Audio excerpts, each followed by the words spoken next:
Defense counter.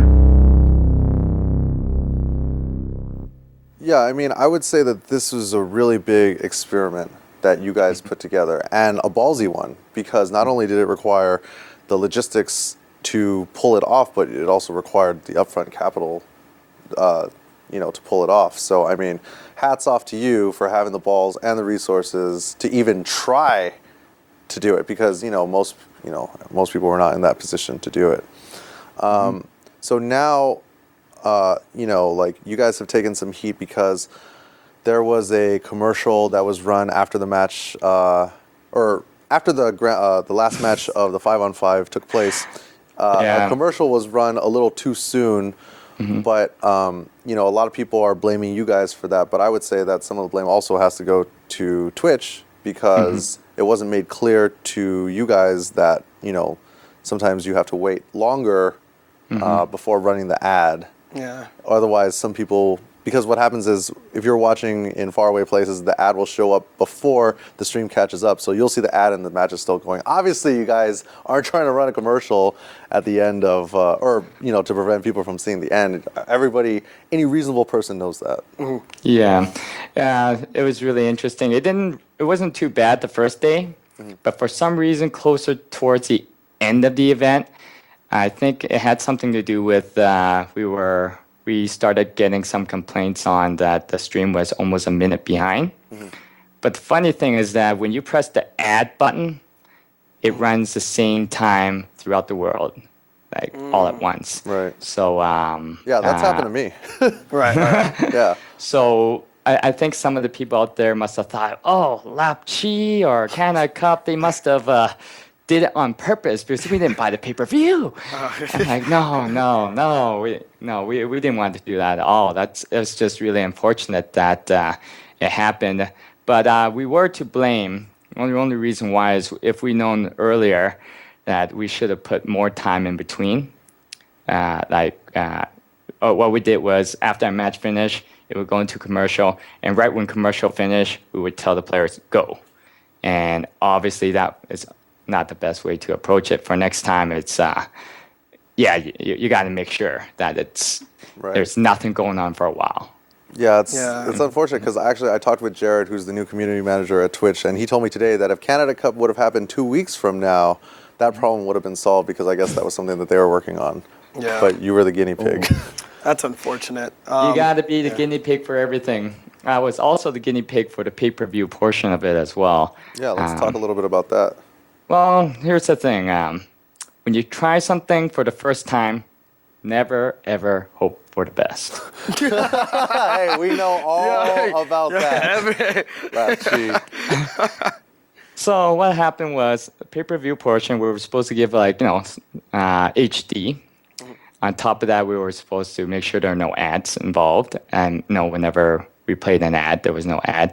And then we were giving prizes. Now, we had a bunch of people that, so far that I've heard, majority of it could have watched it in 720p or lower resolution. Some of the people complained, they said it was 480, 640, and the people that got it the worst, for some reason, they were saying they can only watch it in 240p.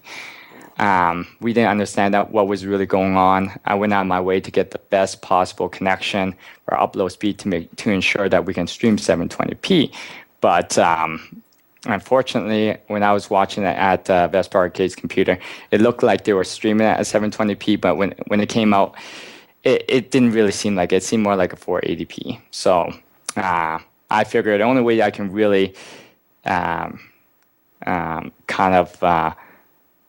rectify it is, if you guys, for the people that didn't really get what they paid for, give us an email at info@canadacup.ca, and we'll send you some apparel from the Canada Cup, or find some way to make it up to you guys, kind of thing.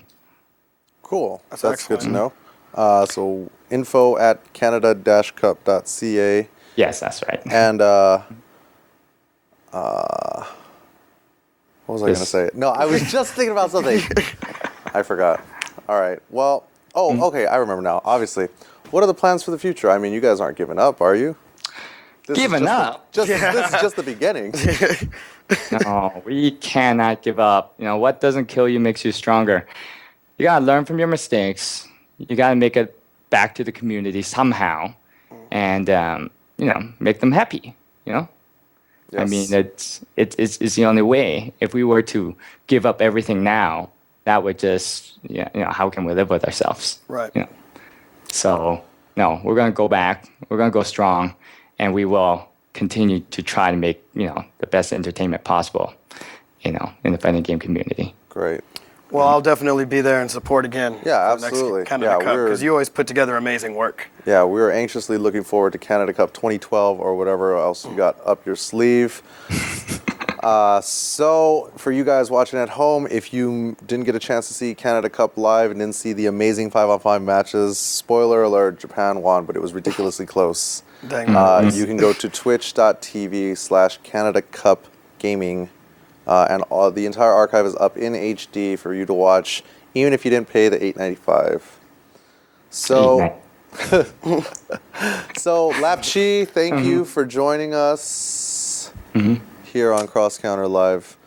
I had a great time in Canada. Absolutely. It's just really cold, but I can't wait for the next one, man. Yeah. Can't wait for the next one. Well, there's some great highlights. I know your time is short. Do we have a little time left or not really? Go for it. Go for it. Yeah. Go for it. Well, first of all, everybody thought Canada was free. I have to say something about that quickly. No, Canada is not free, guys. Yeah. We invited you in, but we made sure that we were not going to be 8th place, right? Did I tell you, Gootecks? We're not going to be 8th place at all. It's true. We went around and we talked to all the American teams. No. I mean, excuse me, all the teams. All the teams. Including the Americans. And every team, we asked them, which is the weakest team? And everybody, without question, said Canada. And then we went to the Canada team, we said, okay, so bad news. Everybody thinks you guys are free. And the Canadian team, Air said, he was like, that's what they think. But what they don't know is that this is the team that I wanted all along. Oh, that's nice. Yeah, because everybody thought that because you guys didn't construct your team until the night before that you guys weren't prepared. But Air had a plan the whole time. And, Josier and Rice-Ita, the Blanca player, really, really came through when it counted. Right. And that was awesome to see. Amazing play. Amazing performance. Hats off to Canada. Hats you guys off. stepped it up. You guys definitely put up the fortress around your border. Didn't want to be invaded. Not letting anybody in. Yeah. That's all right. So wait for 2012 for that one. It's going to be very exciting. Very good. Well, anyways, just wanted to say thanks to Canada Cup staff. Obviously, the people that didn't sleep without the whole entire weekend. Me, of course, Greg did some crazy work. Troy.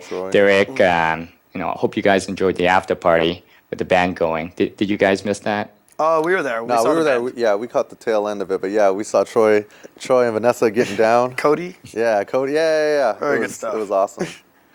All right. Anyways, guys, thanks a lot for having me on. Oh, no problem. Thanks. Anytime. Thanks for coming on.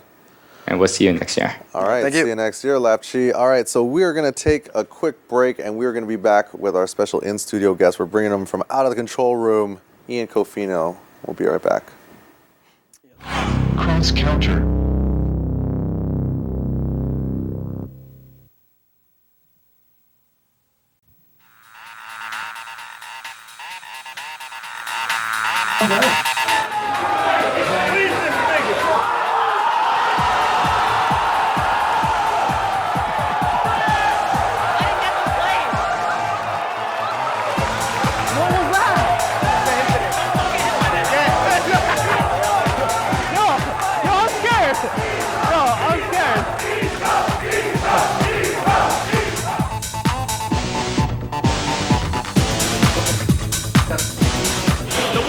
That team is probably Mark. I'm gonna fight their heads off. That's pretty much how it goes now. And nobody can block me. So if I die, I die.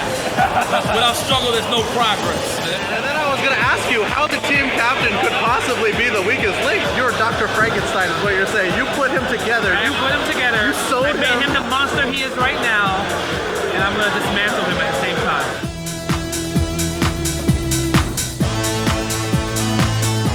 Marlon Price good when he gets the first attack. His strategy is no good. He can't block. Yeah, he can't block, and he has no strength. He just goes in. We play a lot. I haven't seen a single set in Marvel 3 ever. Like his She-Hulk always just by him. So the plan is, I'm gonna take out She-Hulk, and we're gonna see what happens. Yeah.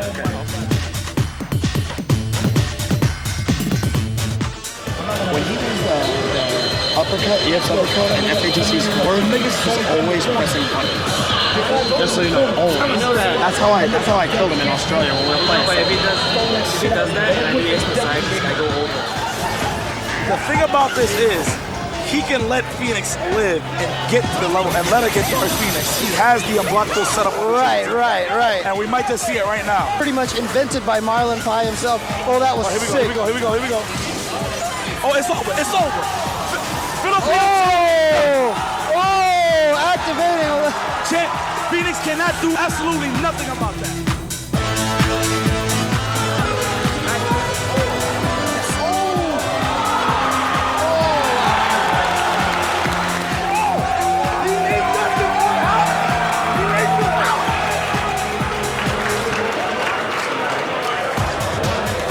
Oh, let's go, Eduardo. This is your moment.